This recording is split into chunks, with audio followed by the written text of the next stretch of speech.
தமிழ் திரையுலகில் முன்னணி தயாரிப்பு நிறுவனமாக சன் பிக்சர்ஸ் இருந்து வருகிறது. அந்நிறுவனம் தயாரிப்பில் தற்போது கூலி என்கிற பிரம்மாண்ட திரைப்படம் ரிலீஸ் ஆக உள்ளது. இப்படத்தில் சூப்பர் ஸ்டார் ரஜினிகாந்த் ஹீரோவாக நடித்துள்ளார். இப்படத்தை லோகேஷ் கனகராஜ் இயக்கியுள்ளார். இப்படம் வருகிற ஆகஸ்ட் 14ஆம் தேதி திரைக்கு வர உள்ளது. இப்படத்தின் இசை வெளியீட்டு விழா அண்மையில் சென்னையில் உள்ள நேரு உள் விளையாட்டு அரங்கில் பிரம்மாண்டமாக நடைபெற்றது. இதில் அமீர் கான், சத்யராஜ், உபேந்திரா, சௌபின், சாஹிர், நாகார்ஜுனா உள்பட ஒட்டுமொத்த படக்குழுவுமே கலந்து கொண்டது. கூலி பட இசை வெளியீட்டு விழாவில் சன் பிக்சர்ஸ் நிறுவனம் கலாநிதி மாறன் கலந்து கொண்டு பேசியதும் இணையத்தில் பேசு பொருளாக்கியுள்ளது.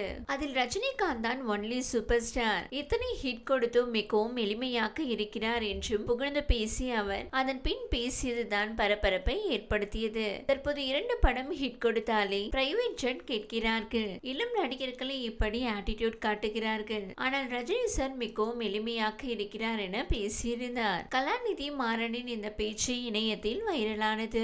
கலாநிதி மாறனிடம் பிரைவேட் ஜெட் கேட்டு அடம் பிடித்த ஹீரோ யார் என்பதை நெட்டிசன்கள் வலை வீசி தேடி வருகிறார்கள். அவர் 2 படம் ஹிட் கொடுத்தவர் என சொன்னதால் அது பிரதீப் ரங்கநாதனாக இருக்கும் என கூறி வருகின்றனர். இந்த நிலையில் பத்திரிகையாளர் சுபைர் இந்த விவகாரம் பற்றி பேசியிருக்கிறார். சன் பிக்சர்ஸ் இடம் நயன்தாரா பிரைவேட் ஜெட் கேட்டது பெரிய பிரச்சனையானதாகும். ஹைதராபாத்தில் அண்ணாத்த படம் நடந்த போது தனக்கு தனி விமானம் வேண்டும் என நயன்தாரா அடம் பிடித்ததாக சுபைர் அந்த யூடியூப் பேட்டியில் கூறியிருக்கிறார். ஆனால் கலாநிதி மாறன் கூலி பட ஆடியோ லஞ்சில் ஹீரோவை பற்றி தான் பேசியிருந்தார். அதன்படி பார்த்தால் அந்த ஹீரோ சிவகார்த்திகேயனாக தான் இருக்க முடியும் என சுபைர் கூறியிருக்கிறார். ஏனெனில் சமீப காலமாக சன் பிக்சர்ஸில் படம் பண்ணிய இளம் ஹீரோ என்றால் அது சிவகார்த்திகேயன் தான். அதனால் அவர் இருக்க வாய்ப்பு இருப்பதாக சுபைர் தெரிவித்துள்ளார். ஆனால் சிவகார்த்திகேயன் ரசிகர்கள் இதனை திட்டவட்டமாக மறுத்து வருகிறார்கள். ரஜினியை போல் சிவகார்த்திகேயனும் மிகவும் எளிமையானவர் என அவர்கள் கூறி வருகிறார்கள்.